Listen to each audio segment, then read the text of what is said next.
Bismillahirrahmanirrahim. Assalamualaikum warahmatullahi wabarakatuh.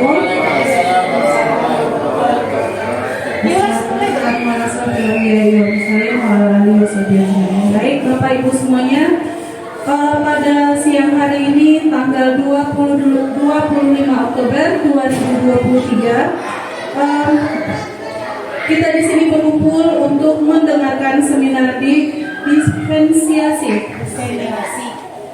diseminasi budaya positif di sekolah oleh narasumber kita Ibu Desmiati SPD. Pertama sekali, marilah kita panjatkan puji dan syukur kepada Allah Subhanahu wa Ta'ala yang telah memberi rahmat dan hidayahnya kepada kita sehingga kita dapat berkumpul di ruangan ini dalam keadaan sehat walafiat. Selanjutnya, marilah kita panjatkan salawat dan salam kepada Nabi kita Muhammad SAW yang telah membawa kita dari zaman jahiliyah ke zaman yang kita rasakan seperti sekarang ini. Pertama sekali, yang terhormat Bapak Ibu Kepala SDN 20 Baringin dan rekan-rekan GTK SDN 20 Baringin. Selanjutnya narasumber kita Ibu Desmiati SPD. Baiklah, sebagai acara pembuka kita, marilah kita dengarkan kata sambutan dari Kepala Sekolah SDN 20 Baringin dalam acara diseminasi budaya positif di sekolah.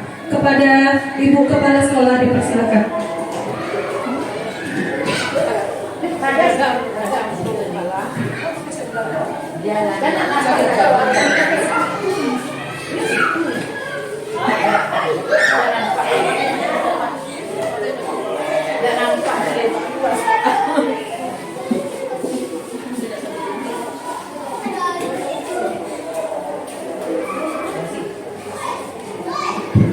Assalamualaikum warahmatullahi wabarakatuh. Waalaikumsalam warahmatullahi wabarakatuh. Terima kasih banyak kepada kawan-kawan semuanya yang masih bersedia hadir di sini dalam rangka menghadapi yaitunya diseminasi budaya yang akan disampaikan nanti oleh Ibu Desmiati SPD. Pada hari ini kepada rekan-rekan semuanya kami ucapkan terima kasih banyak. Di sini kami akan pihak sekolah memberikan dukungan kepada guru melalui diseminasi sebagai CGP Angkatan 9 untuk menyampaikan diseminasi budaya posisi di hadapan kita semua. Semoga apa yang disampaikan oleh teman kita nanti bermanfaat bagi kita semuanya dan dapat kita laksanakan di sekolah kita ini secara bersama-sama. Kemudian lagi bagi kita yang dan bagi kita yang mengikuti acara kita pada hari ini, begitu juga kepada anak-anak didik kita yang akan kita berikan nantinya. Nah, sekian dari saya. Terima kasih. Acara kita dapat kita lakukan dengan taufiq hidayah. Assalamualaikum warahmatullahi wabarakatuh. Waalaikumsalam warahmatullahi wabarakatuh. Baiklah Bapak Ibu semuanya, selanjutnya kita masuk ke dalam acara inti kita, yaitu penyampaian materi tentang diseminasi budaya positif di sekolah oleh Ibu Desmiati SPD. Pada Ibu dipersilakan.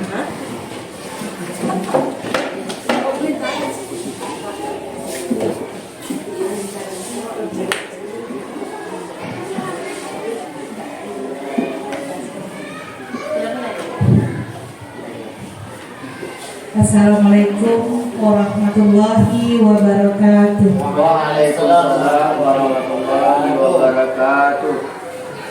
Alhamdulillahirrahmanirrahim.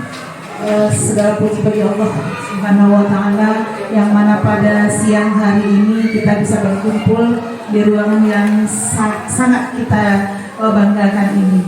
Selamat beriring salam, tidak lupa pula kita sampaikan kepada arwah junjungan kita Nabi besar Muhammad SAW.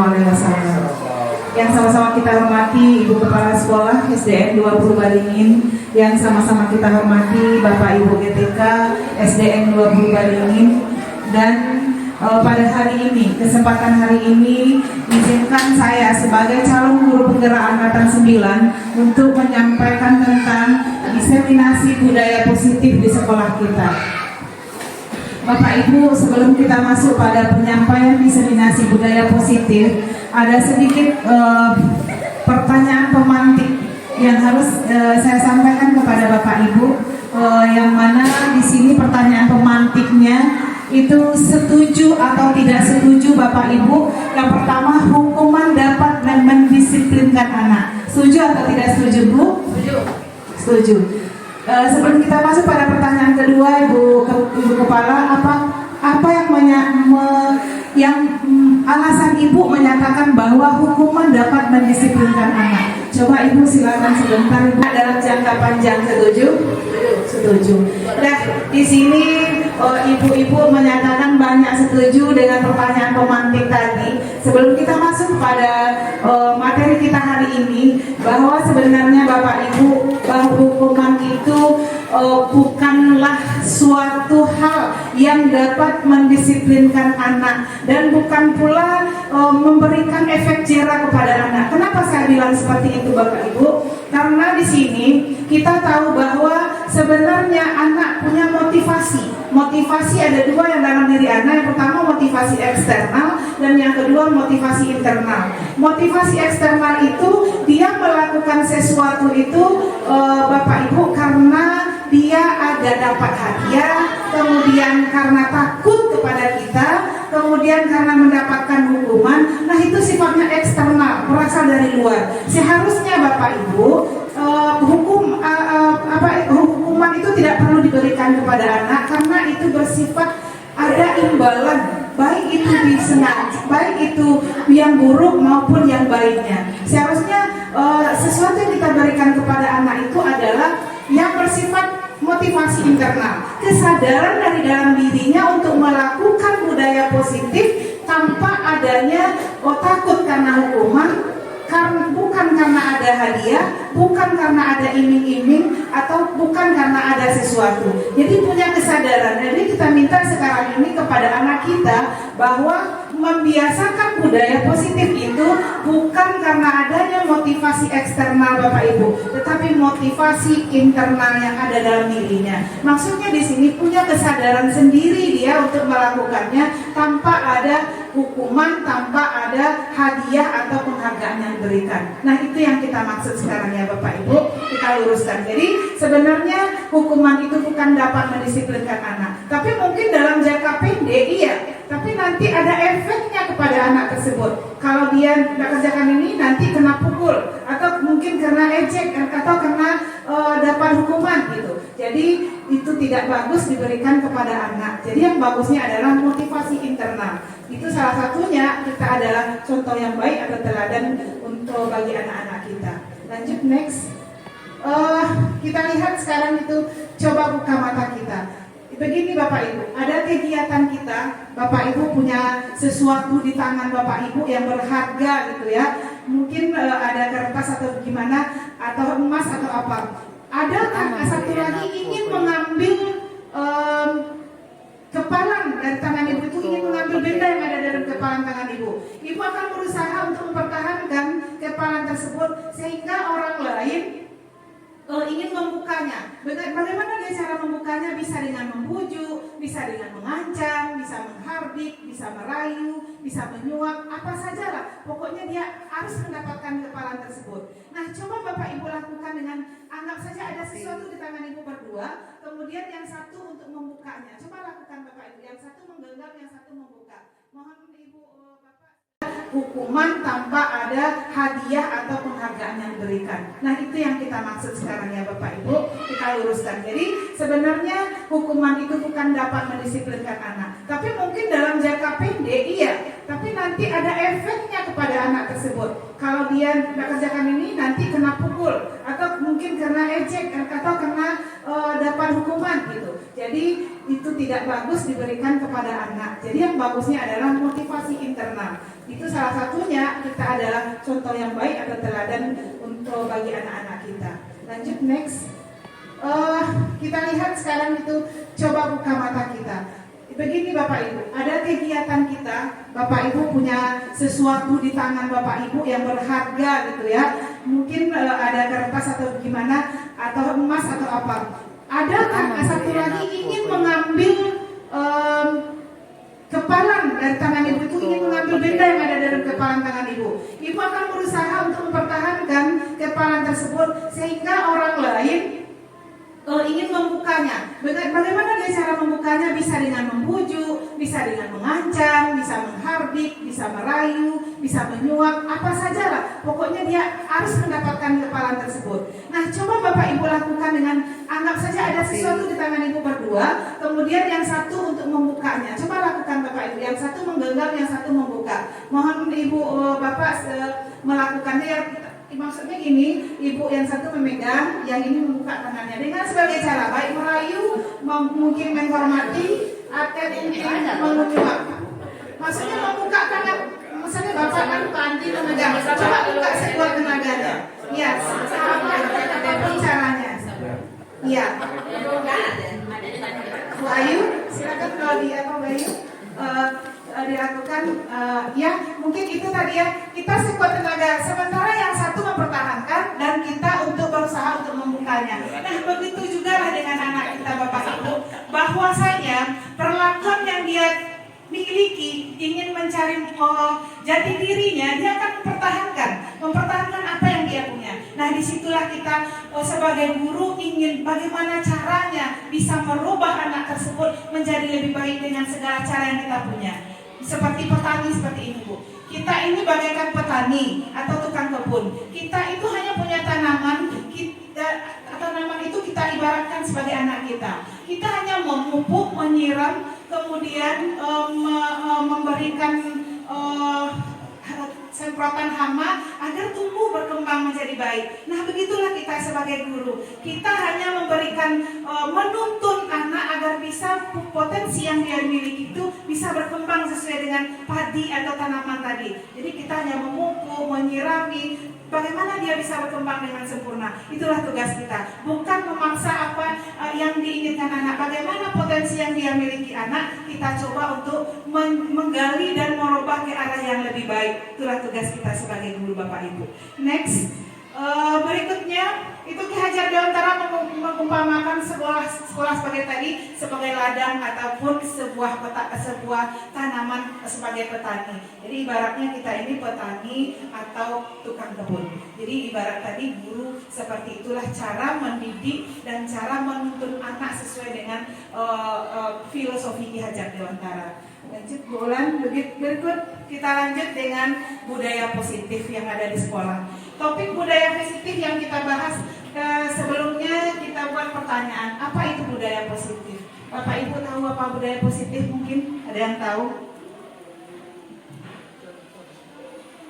Siapa yang tahu? Mungkin ada Bu? Kebiasaan yang baik. Kebiasaan yang baik kata Bu. Ya bagus. Mungkin ada lagi? Apa Pak Andri? Iya, mungkin yang kebiasaan yang baik. Budaya positif itu adalah memang disebut Bu tadi, kebiasaan-kebiasaan yang baik yang diterapkan oleh anak. Apakah di sekolah kita ini sudah tercipta budaya positif? Itu yang kita tanya kepada diri kita masing-masing. Mungkin kita sudah berusaha untuk menciptakan budaya positif tersebut. Berikutnya, lanjut Bu. Budaya positif itu sendiri merupakan perwujudan dari nilai-nilai kebajikan. Benar yang katakan Bu tadi, bahwa budaya positif itu adalah hal-hal yang baik, keyakinan atau di sini keyakinan universal yang diterapkan di sekolah. Lanjut, bagaimana topik kita hari ini yang harus kita bahas? Yang pertama yaitu disiplin positif dan nilai-nilai kebajikan universal. Yang kedua teori motivasi, hukuman, konsekuensi dan restitusi. Yang ketiga keyakinan kelas. Yang keempat kebutuhan dasar manusia. Yang kelima 5 posisi kontrol. Yang keenam adalah segitiga restitusi. Lanjut, kita lihat disiplin positif. Ketika mendengar kata disiplin, apa yang terbayang di benak kita, Bapak Ibu? Apa yang terbayang kalau kata disiplin? Apa? Patuh ya. Ada lagi Ibu? Teratur. Ya, mungkin di situ kita tahu teratur, peraturan, patuh ya, disiplin. Nah, kita lihat apa sebenarnya yang disiplin itu sendiri. Kita lihat next, Bu. Disiplin itu berasal dari bahasa Latin, itu disiplin artinya belajar. Kebanyakan orang akan menghubungkan kata disiplin dengan tertib, teratur, patuh, gitu kan.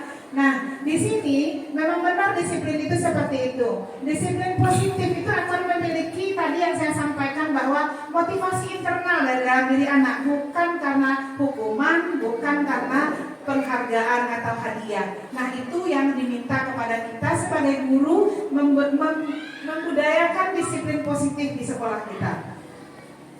Yang berikutnya nilai-nilai kebajikan universal. Nah, nilai-nilai kebajikan universal itu bersifat, kata-katanya bersifat universal. Jadi bukan yang ngambang atau yang mana yang universal. Yang nilai kebajikan bersifat universal ada dalam profil pelajar Pancasila. Yang pertama itu beriman, bertakwa kepada Tuhan Yang Maha Esa, berakhlak mulia, serta berkebinekaan global, gotong royong, mandiri, kreatif, dan bernalar kritis. Kemudian ada lagi yang lainnya, toleransi, rasa hormat, integritas, menghargai, antusias, empati, keingintahuan, kreativitas, kerjasama, percaya diri, dan komitmen. Nah, itu beberapa nilai-nilai universal yang ada yang harus kita ketahui. Next, Bu. Kemudian untuk selanjutnya itu teori motivasi perilaku manusia. Sebagai seorang guru, saat Anda hadir mengajar di kelas tepat waktu, motivasi apa yang mendasari tindakan itu?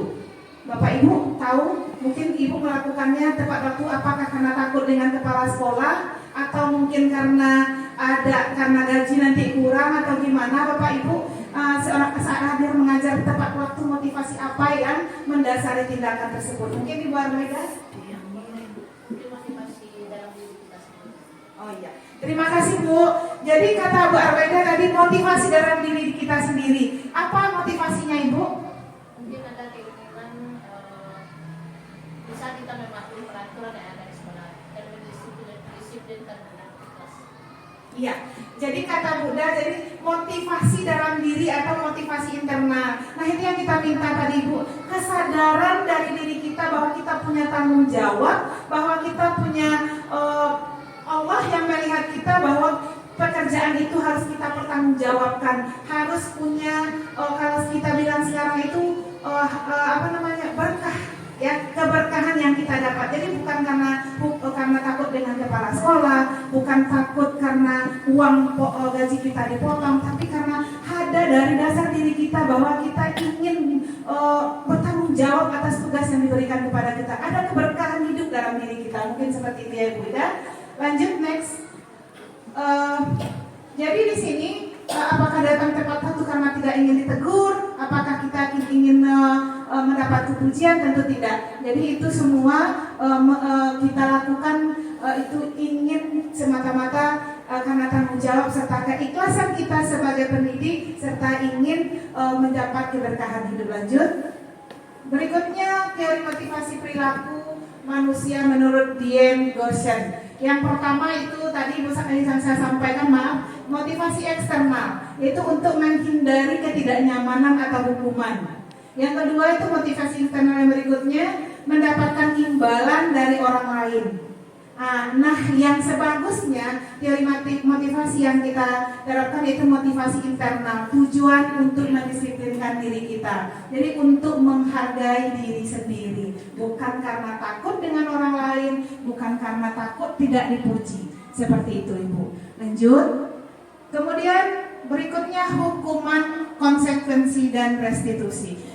Sebagaimana kita sampaikan tadi bahwa kita melakukan dan anak melakukan sesuatu, tidak perlu lagi ibu memberikan hukuman, tidak perlu lagi kita memberikan penghargaan. Tapi penghargaan itu ada baiknya, cuman itu kita perolehnya dalam jangka pendek, bukan dalam jangka panjang. Jika tidak diberi hadiah, nanti anak tidak mau melakukan disiplin positif lagi. Di sini hukuman itu sesuatu yang menyakitkan dan harus terjadi. Berikutnya, kalau konsekuensi sesuatu dan anak melakukan sesuatu, tidak perlu lagi ibu memberikan hukuman, tidak perlu lagi kita memberikan penghargaan. Tapi penghargaan itu ada baiknya, cuman itu kita perolehnya dalam jangka pendek, bukan dalam jangka panjang. Jika tidak diberi hadiah, nanti anak tidak mau melakukan disiplin positif lagi. Di sini hukuman itu sesuatu yang menyakitkan dan harus terjadi. Berikutnya, kalau konsekuensi sesuatu yang harus terjadi. Kemudian kalau restitusi ini merupakan pilihan. Nah, itu salah satu contohnya. Jadi kalau hukuman itu menyakitkan bagi diri anak, dan kalau konsekuensi harus terjadi. Konsekuensi kalau dia melakukan ini konsekuensinya. Kemudian kalau restitusi itu suatu yang merupakan suatu pilihan, apa yang harus dilakukan anak untuk merubahnya ke arah yang lebih baik. Next, Bu. Nih ada pertanyaan tindakan guru. Mencatat 100 kali di dalam buku kalimat "saya tidak akan terlambat lagi ke sekolah". Ini hukuman atau konsekuensi, Bu? Hukuman. Berikutnya, lari mengelilingi lapangan basket 2 kali karena terlambat hadir di sekolah. Hukuman atau konsekuensi? Hukuman. Murid diminta untuk push up 15 kali. Hukuman. Menggantikan kertas tugas teman yang telah dicoret-coret. Konsekuensi. Membersihkan tumpahan air di meja karena tersenggol pada saat belajar. Konsekuensi. Murid disuruh untuk menggunakan sepatu sehari di sekolah karena tidak mengenakan sepatu hitam. Hukuman atau konsekuensi? Hah? Bapak Ibu? Bu Ayu? Apa tadi, Bu? Murid disuruh untuk mengenakan sepatu sehari di sekolah karena tidak mengenakan sepatu hitam. Konsekuensi. Lari mengelilingi lapangan basket 2 kali karena terlambat 10 menit pelajaran PJOK. Hukuman. Nah, di sini Bapak Ibu masih kita lihat ya di nomor poin terakhir 1, 2, 3, 4, 5, 6 dan 7 itu mungkin agak terbalik. Next, Bu, ulang kita lihat bahwa mencatat 100 kali itu merupakan hukuman. Ya, mengelilingi lapangan basket 2 kali karena terlambat, hukuman. Mengganti kertas tugas teman yang dicoret-coret itu konsekuensi. Kenapa kita robek kemudian harus kita ganti? Nah, itu konsekuensinya. Membersihkan tumpahan meja karena tersenggol air. Nah, kalau kita tumpahkan itu kita bersihkan, Bu, berarti itu konsekuensi bagi kita. Kemudian murid disuruh mengenakan sepatu seharian di sekolah. Murid disuruh untuk mengenakan sepatu sehari sekolah karena tidak Murid disuruh tidak memakai sepatu, ya, karena tidak mengenakan sepatu hitam. Nah, itu merupakan sebuah hukuman. Kenapa seperti itu? Seharusnya kalau konsekuensinya itu bukan memberikan hukuman seharian tanpa menggunakan sepatu seharian, kan seperti itu. Kemudian lari mengelilingi lapangan 2 kali karena terlambat 10 menit. Nah, itu pelajaran olahraga, memang itu konsekuensinya. Nah, itu merupakan konsekuensi. Bapak Ibu bisa membedakan antara hukuman dan konsekuensi? Oke, next. Ibu bisa ya, Ibu silakan bertanya. Apa kira-kira perbedaan antara hukuman dengan Terima kasih Ibu Ida yang telah bertanya. Apa perbedaan antara hukuman dan konsekuensi? Bapak Ibu, konsekuensi itu adalah sesuatu yang dia lakukan kemudian harus dipertanggungjawabkannya sebentar itu. Sifatnya tadi kan konsekuensi itu yang harus dia lakukan seperti sekarang ini. Tapi kalau hukuman yang membuat dia, baik itu hukuman fisik maupun hukuman secara verbal, di mana di situ menyakitkan bagi dia, itu hukuman menyakitkan bagi dia, Ibu. Tapi kalau konsekuensi seperti tadi, tumpahkan, nak tolong dilap ya, bersihkan. Nah itu konsekuensi dia menumpahkan. Tapi kalau ibu dia menumpahkan, kamu lari 10 kali lapangan ini karena menumpahkan air. Nah itu hukuman namanya ibu. Jadi perbedaan hukuman dengan konsekuensi, konsekuensi itu harus dia lakukan karena pertanggungjawaban yang sudah dia lakukan harus dilakukan hari itu. Gitu. Jadi kalau hukuman sifatnya berbeda dari perbuatan yang dia lakukan, bisa berbeda seperti itu. Jadi antara hukuman tadi memberatkan ke fisiknya dan hatinya karena bisa bersifat verbal maupun bersifat fisik, gitu ya. Bisa Bu dah? Oke, lanjut. Kemudian penghargaan itu tidak efektif dilakukan karena suatu benda atau peristiwa yang diinginkan yang dibuat dengan persyaratan hanya jika Anda melakukan ini maka Anda akan mendapatkan penghargaan yang diinginkan. Jadi anak-anak ingin mendapatkan penghargaan Bapak Ibu melakukan sesuatu, sebenarnya itu boleh. Tapi itu kata saya tadi jangka pendek. Itu motivasi eksternal. Kalau lakukan ini nanti ya, biar dapatkan hadiah. Jadi jangan seperti itu anak melakukan. Jadi sudah ada kesadaran dari dalam dirinya untuk melakukan disiplin tersebut. Lanjut Bu Ulan. Kemudian keyakinan kelas. Nah ini kita diminta setiap kelas untuk membuat keyakinan kelas atau kesepakatan kelas. Bagaimana caranya Bapak Ibu? Mengapa keyakinan kelas? Kenapa tidak peraturan kelas? Kira-kira seperti kenapa itu? Kan kita disuruh membuat keyakinan, tidak dibuat peraturan. Kenapa tidak peraturan? Kenapa keyakinan? Ya. Terima kasih. Kalau peraturan itu biasanya guru kelas yang membuat peraturan kelas. Kalau keyakinan kita buat bersama anak-anak. Siapa yang melanggar nanti kita buat persetujuannya bersama anak-anak. Itu yang keyakinan. Ada lagi Bu? Bukan mungkin? Ya terima kasih Bu. Bagus yang dijawab Ibu Nani tadi, bahwa kalau peraturan bisa sepihak guru yang membuat. Kalau keyakinan kelas itu kita meminta kepada anak apa yang menjadi keyakinan di kelas kita. Nah itu perbedaannya. Jadi bukan sepihak, kata Bu Nani tadi, bukan sepihak yang membuatnya, tapi kita melakukan musyawarah, melakukan persetujuan kepada anak. Lanjut Ibu. Setiap tindakan atau perilaku yang dilakukan di dalam kelas menentukan terciptanya sebuah lingkungan kelas yang menjadi sebuah kebiasaan yang akhirnya menjadi sebuah budaya positif. Nah itu dia keyakinan kelas itu. Lanjut Ibu Bulan. Suatu keyakinan akan lebih memotivasi seseorang dalam atau memotivasi secara intrinsik. Seseorang akan lebih tergerak dan bersemangat untuk menjalankan keyakinannya karena sudah dibuat secara bersama dan sudah dimusyawarahkan bersama. Keyakinan kelas itu merupakan metode untuk menimbulkan kembali disiplin positif yang didasari oleh motivasi dalam diri anak-anak kita. Lanjut Bu Ulan. Oke, bagaimana cara menentukan keyakinan kelas? Ini kan akan kita buat di kelas kita masing-masing Bapak Ibu. Kira-kira yang pertama yang mana itu cara kita membuat keyakinan kelasnya yang mana dulu dilakukan Bu? Satu, berdiskusi, kemudian mengubah, meninjau, berdiskusi lagi, berdiskusi itu menyarikan ada 1, 2, 3, 4, 5, 6. Yang pertama yang mana dulu Ibu kita lakukan untuk membuat keyakinan kelas? Ini kan akan kita terapkan di kelas kita Ibu. Yang pertama Ibu, Menyarikan peraturan-peraturan menjadi nilai-nilai keyakinan.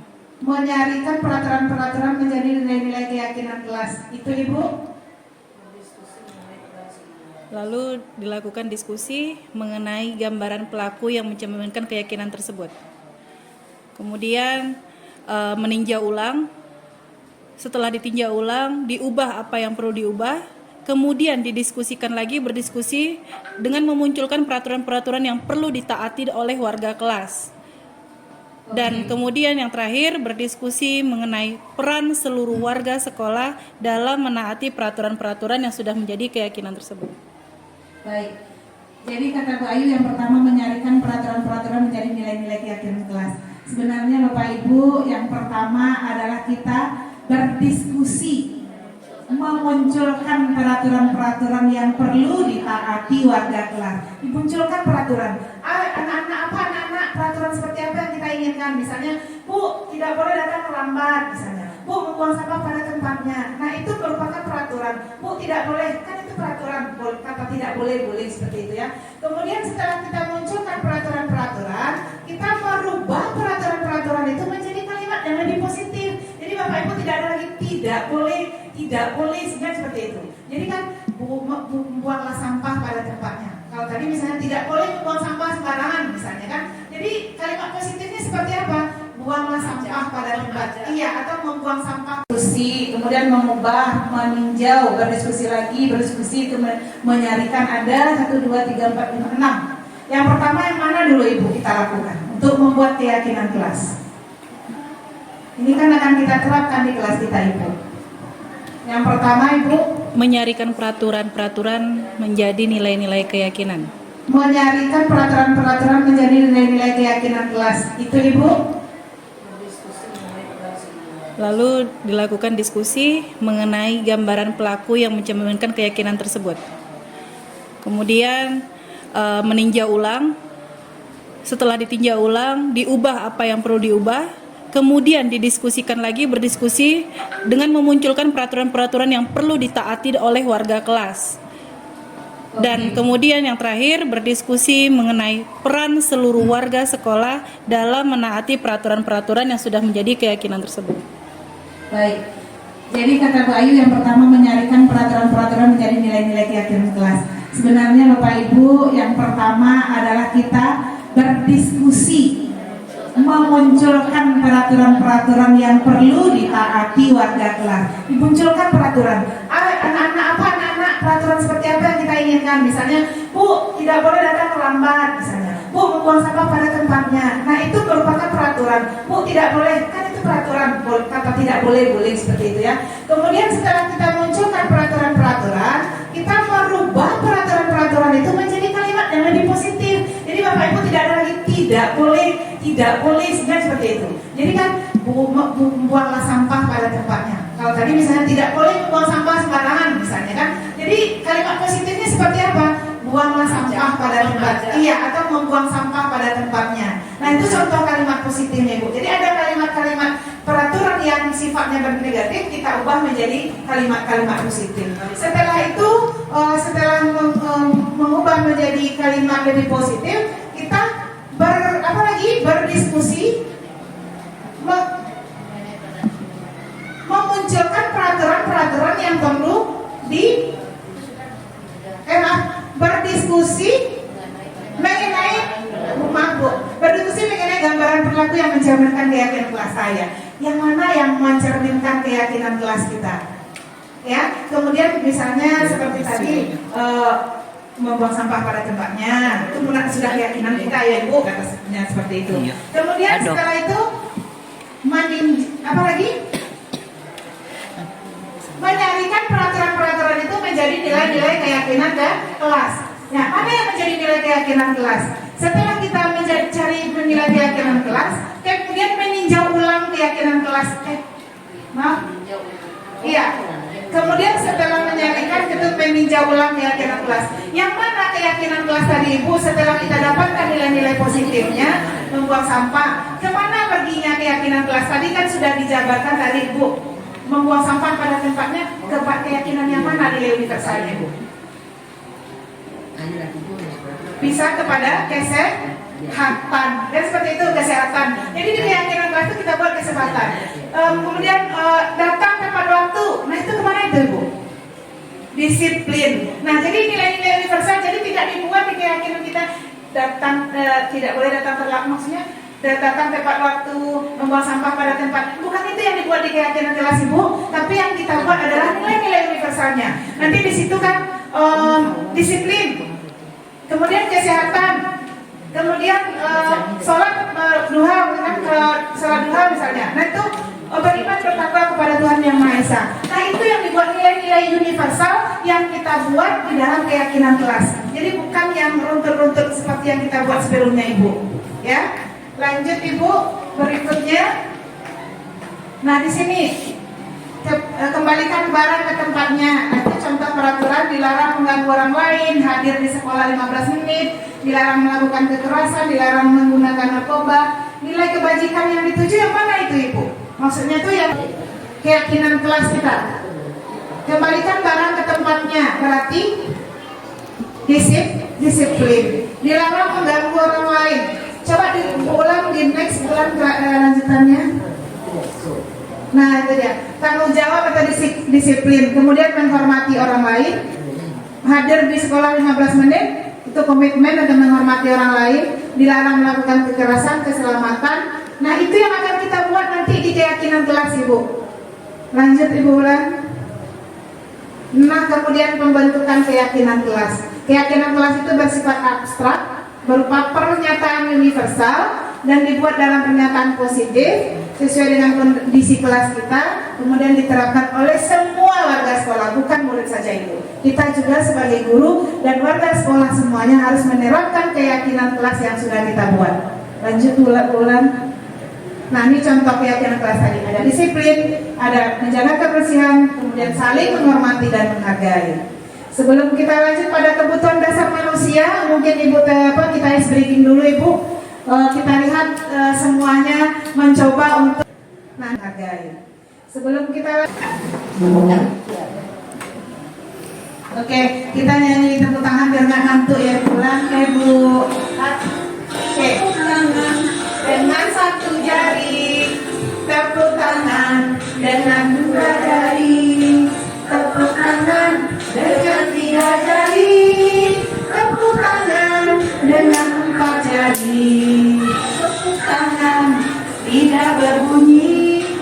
Coba ulang sekali lagi, tepuk tangan dengan punggung kanan, lakukan berulang-ulang. Tepuk tangan kirimu, tepuk sampai ke bahu, tepuk tangan kananmu, tepuk sampai ke bahu. Gerak-gerak jari tanganmu, putar di hadapanmu, satukan dua tanganmu, berpijit sesuka hatimu. Oke, lanjut lagi sekarang Ibu.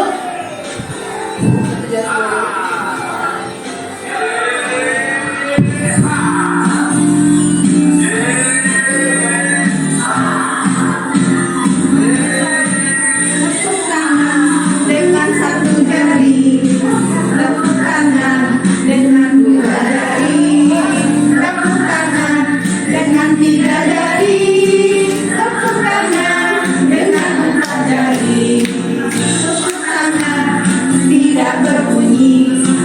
Coba ulang sekali lagi.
breaking mungkin bisa fresh kembali Ibu.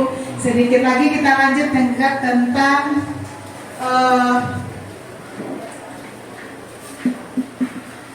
berikutnya tentang kebutuhan dasar manusia. Lanjut Ibu. Terima kasih Ibu semuanya. Kita lanjut kembali setelah ice breaking mungkin bisa fresh kembali Ibu. Sedikit lagi kita lanjut tentang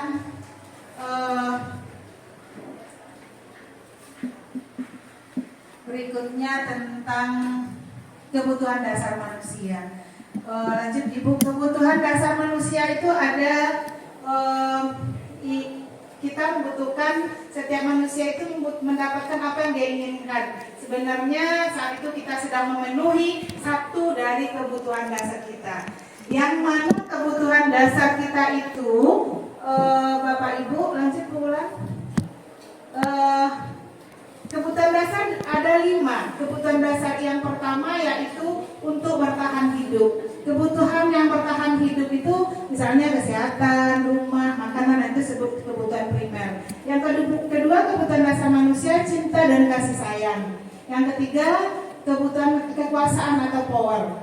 Kebutuhan ini meliputi keinginan dianggap berharga, bisa membuat perbedaan, bisa membuat pencapaian. Lanjut Bu Ulan. Yang keempat itu kebutuhan akan kebebasan. Kebutuhan kebebasan itu seseorang akan ingin mandiri, memiliki pilihan dan mampu mengendalikan arah hidupnya seseorang. Yang kelima yaitu kebutuhan akan kesenangan. Kebutuhan untuk mencari kesenangan, bermain, tertawa. Anak-anak dengan kebutuhan dasar kesenangan yang tinggi biasanya ingin menikmati apa yang dia lakukan. Mereka juga bisa berkonsentrasi tinggi saat melakukannya.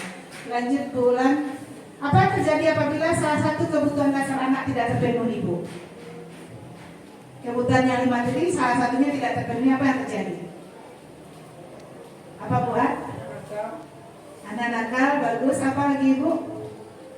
Ya, kalau terjadi salah satu kebutuhan dasar tidak terpenuhi, otomatis akan terjadi masalah. Nah, disitulah terjadinya masalah yang ditimbulkan oleh anak kita, sehingga nilai-nilai budaya positif tidak lagi diterapkan oleh anak kita. Lanjut Bu Ulan. Ketika seorang siswa melakukan suatu perbuatan yang bertentangan dengan nilai-nilai kebajikan dan melanggar aturan, sebenarnya dikarenakan mereka gagal memenuhi kebutuhan dasar mereka. Lanjut Bu Ulan. Ini kita lanjut pada materi berikutnya, itu 5 posisi kontrol kita sebagai guru. Posisi kontrol kita sebagai guru yang pertama itu ada penghukum, pembuat rasa bersalah, menjadi teman, pemantau, dan manajer. Nah, dari 5 posisi kontrol tadi, yang pertama seorang penghukum bisa menggunakan hukuman fisik maupun hukuman verbal. Guru yang menjalankan posisi penghukum akan berkata, patuhi aturan saya, awas ya kamu kalau kamu nggak patuhi. Kamu selalu saja salah, selalu pasti kamu yang mengerjakan itu, kamu yang membuat salah, pasti selalu terakhir selesainya. Nah, itu selalu hukuman verbal. Yang seperti itu Ibu yang sering kita lakukan. Nah, kita kan posisi kontrol yang mana yang kita biasa lakukan Ibu? Dari yang 5 tadi. Posisi hukum kan seperti itu, sering menghukum. Nah, sebenarnya posisi penghukum itulah tadi yang akan memastikan nilai-nilai budaya positif yang ada pada anak. Lanjut Ibu. Yang kedua itu posisi pembuat rasa bersalah. Seperti ini kata-kata keluar dari mulut kita. Ibu sangat kecewa sekali dengan kamu. Berapa kali Bapak harus memberitahukan kepada kamu ya? Nah, sebenarnya itu merupakan posisi kontrol yang membuat anak rasa bersalah. Nah, itu kata-katanya. Kemudian yang ketiga yaitu posisi lanjut bulan, yang posisi menjadi teman. Nah, posisi teman ini sering kita lakukan, yang mana di sini guru mengatakan, ayo bantulah nak demi Bapak ya. Nah, seperti itu. Ayo ingat tidak bantuan Bapak selama ini. Ya sudah, kali ini tidak apa-apa. Nanti Ibu bantu bereskan. Nah, itu posisi kita kepada anak sebagai teman. Yang mana di situ Bapak Ibu, kalau dia sudah menjadi teman kepada kita, dia mau melakukan. Tapi kalau dia tidak lagi, kita tidak menjadi teman dia tidak mau melakukan itu. Kadang-kadang kita kan yang lain, oh berarti ibu ini tidak mau berteman dengan saya, berarti saya tidak mau melakukan itu lagi. Nah, seharusnya tidak posisi seperti itu yang kita inginkan. Lanjut posisi yang kelima itu posisi pemantau. Guru sebagai pemantau berarti mengawasi. Pada saat ini kita menggunakan posisi akan menggunakan stiker, catatan, daftar, cek itu. Misalkan ada stiker-stiker yang kita pasang, itu kita sebagai pemantau terhadap perilaku anak yang dilakukannya. Nah, itu juga bagus, tetapi yang lebih baik adalah posisi kontrol yang kelima, yaitu posisi manajer.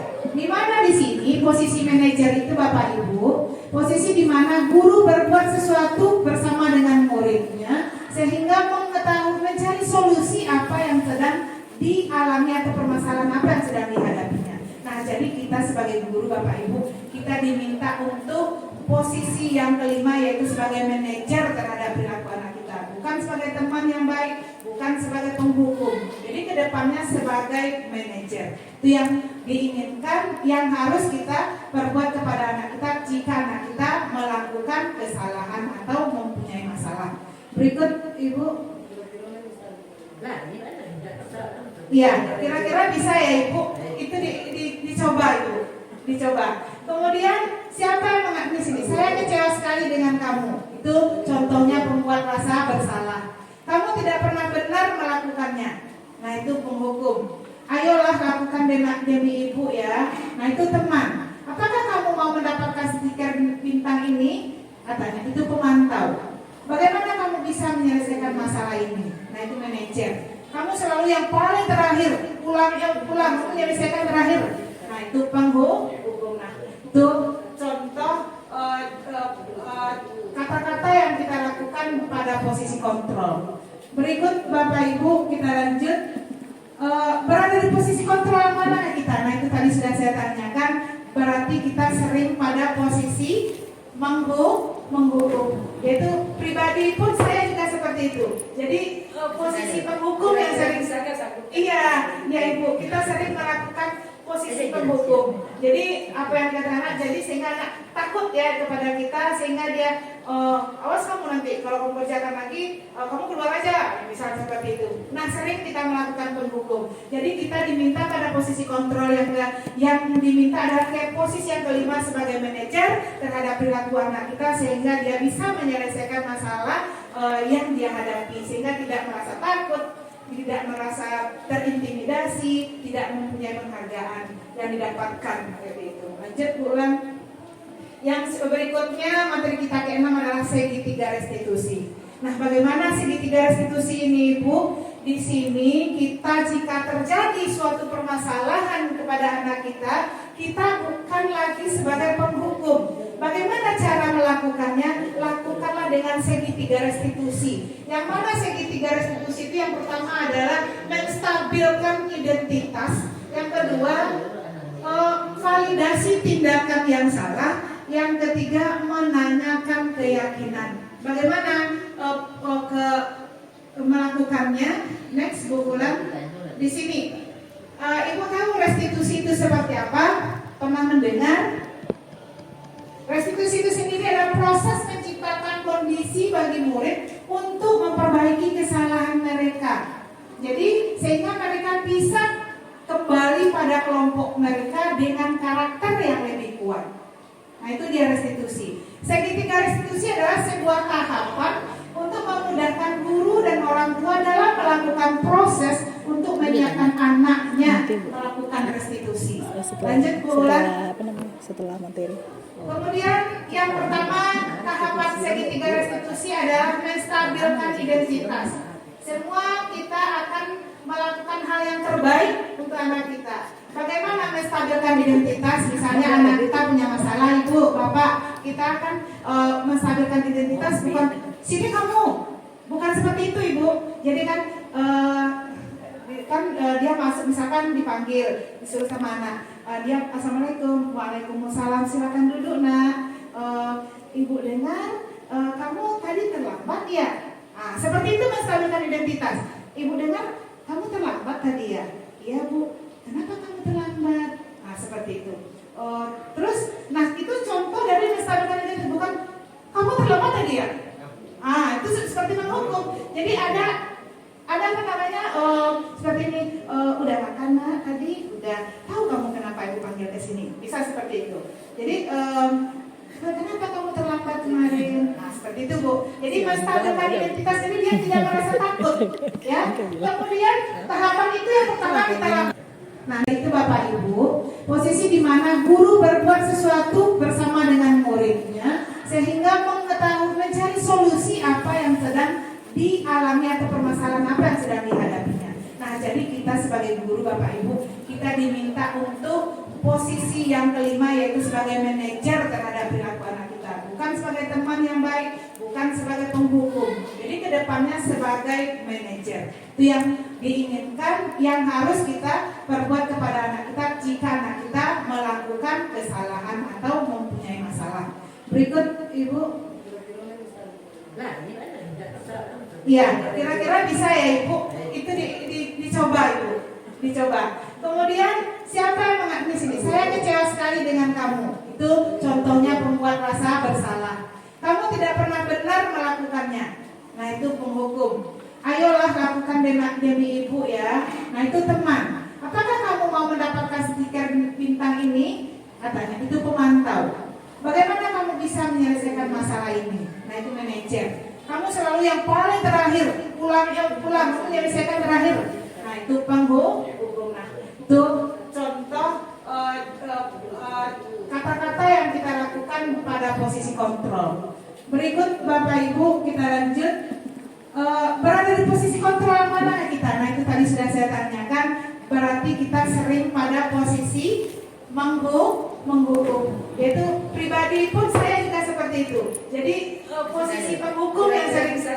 Iya Ibu, kita sering melakukan posisi penghukum. Jadi apa yang dikatakan anak, jadi sehingga anak takut ya kepada kita, sehingga dia awas kamu nanti kalau kamu kerjakan lagi kamu keluar aja, misalnya seperti itu. Nah sering kita melakukan penghukum. Jadi kita diminta pada posisi kontrol yang diminta adalah kayak posisi yang kelima sebagai manajer terhadap perilaku anak kita, sehingga dia bisa menyelesaikan masalah yang dia hadapi, sehingga tidak merasa takut, tidak merasa terintimidasi, tidak mempunyai penghargaan yang didapatkan seperti itu. Lanjut Bu Ulan.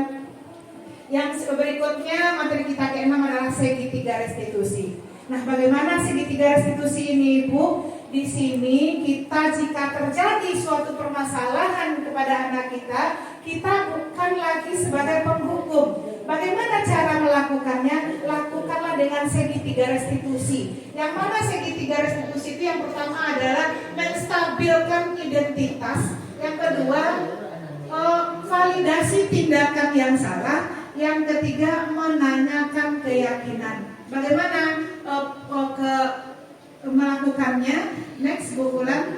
Di sini, Ibu tahu restitusi itu seperti apa? Pernah mendengar? Restitusi itu sendiri adalah proses menciptakan kondisi bagi murid untuk memperbaiki kesalahan mereka. Jadi sehingga mereka bisa kembali pada kelompok mereka dengan karakter yang lebih kuat. Nah itu dia restitusi. Segitiga restitusi adalah sebuah tahapan untuk memudahkan guru dan orang tua dalam melakukan proses untuk menyiapkan anaknya melakukan restitusi. Lanjut Bu Ulan. Setelah materi. Kemudian yang pertama tahapan segitiga restitusi adalah menstabilkan identitas. Semua kita akan melakukan hal yang terbaik untuk anak kita. Bagaimana menstabilkan identitas? Misalnya anak kita punya masalah, Ibu, Bapak, kita akan menstabilkan identitas bukan sini kamu, bukan seperti itu Ibu. Jadi kan dia masuk misalkan dipanggil, disuruh sama anak, dia assalamualaikum, waalaikumsalam, silakan duduk nak. Ibu dengar kamu tadi terlambat ya. Nah, seperti itu menstabilkan identitas. Ibu dengar kamu terlambat tadi ya. Iya Bu. Kenapa kamu terlambat? Nah seperti itu. Terus, nah itu contoh dari menstabilkan identitas, bukan kamu terlambat tadi ya. Itu seperti menghukum. Jadi ada apa namanya? Seperti ini. Udah makan nak tadi? Udah. Tahu kamu kenapa ibu panggil ke sini? Bisa seperti itu. Jadi kenapa kamu terlambat kemarin? Nah, seperti itu Bu. Jadi menstabilkan identitas ini dia tidak merasa takut, ya. Kemudian tahapan itu yang pertama kita lakukan pada permasalahan yang ditimbulkan oleh anak. Itu namanya tahapan segitiga restitusi yang pertama. Yang kedua yaitu memvalidasi tindakan yang salah. Nah, seperti apa memvalidasi tindakan yang salah? Lanjut Bu. Di sini kan kalau memvalidasi tindakan yang salah, apa kalimat yang kita berikan kepada anak? Di sini kan kamu pasti punya alasan untuk melakukan ini ya. Maksudnya tuh apa alasannya dia melakukan itu? Ditanya gitu Bu. Kemudian kamu boleh mempertahankan sikap itu, tapi kamu harus menambahkan sikap yang baru. Atau seperti ini, karena kamu pasti bangga pada dirimu sendiri, karena kamu telah melindungi sesuatu yang penting buat kamu. Jadi dia tidak merasa terhukum. Nah itu memvalidasi tindakannya yang salah. Jadi di sini kita sering tanyakan, kamu pasti punya alasan ya untuk melakukan itu. Jadi apa alasannya dia terlambat, kan itu kita tanya. Jadi itu memvalidasi tindakan yang salah tadi. Lanjut berikutnya, segitiga restitusi berikutnya adalah menanyakan keyakinan kelas. Nah di sini keyakinan kelas kita tanyakan setelah kita memvalidasi tindakan yang salah, baru kita melakukan keyakinan kelas pada tahap segitiga restitusi berikutnya. Yang mana di sini kita menanyakan seperti ini, apa yang kita menurut kamu keyakinan kelas yang mana yang telah kamu langgar, seperti itu. Bu katanya disiplin Bu, misalnya seperti itu kan. Jadi apa nilai-nilai universal yang telah kita sepakati yang kamu langgar, nah seperti itu. Jadi tanya, oh iya Bu, disiplin Bu, gitu katanya kan. Kemudian apa yang bisa kamu lakukan agar kamu tidak terlambat lagi? Mungkin Bu saya bisa bangun lebih awal, misalnya kan.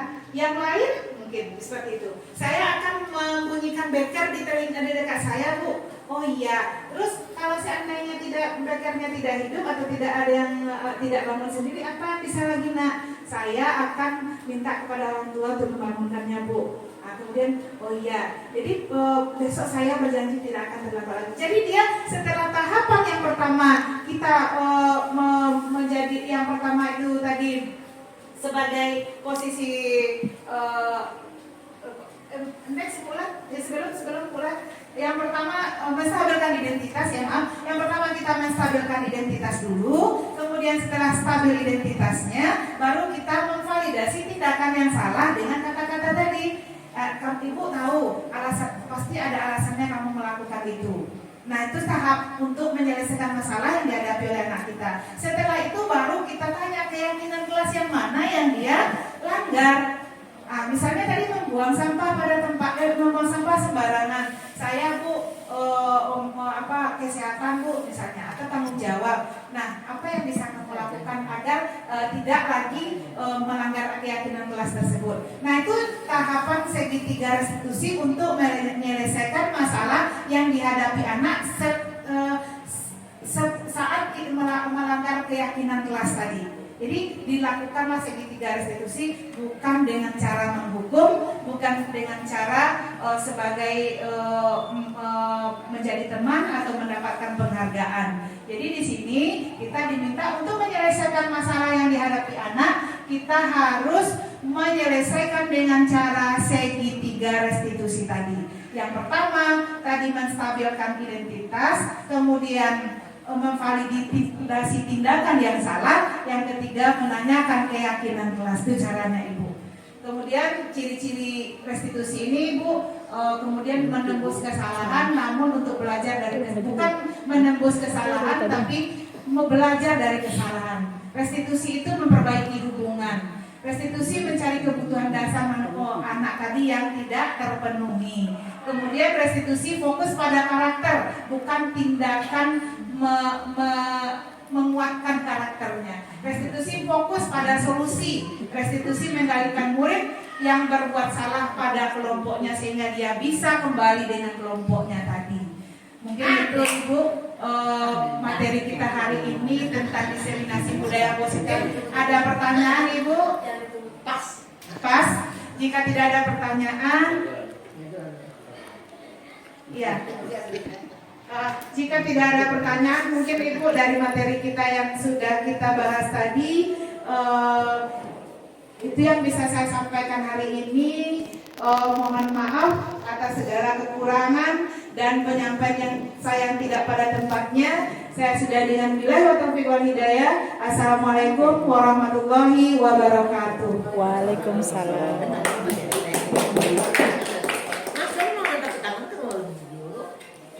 Ayunya ke matamu. Itu kecil. Ayo mati video.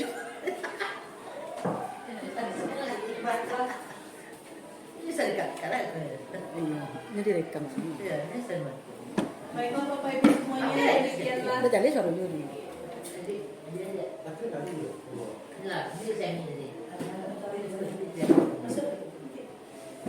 Harus masuk itu, harus masuk YouTube. Ada tidak ada juga masuk, ada langsung. Baiklah Bapak Ibu semuanya, demikianlah materi dari diseminasi budaya positif di sekolah yang telah disampaikan oleh narasumber kita, yaitu Ibu Desmiati SPD pada siang hari ini. Maka dengan berakhirnya materi yang telah kita dengarkan tadi, maka berakhir pula lah acara kita pada siang hari ini. Marilah kita mengucapkan alhamdulillahirobbilalamin. Tanda bahwa acara kegiatan kita pada hari ini telah berjalan dengan baik dan lancar. Baiklah, saya sebagai pembawa acara undur diri. Assalamualaikum warahmatullahi wabarakatuh. Waalaikumsalam.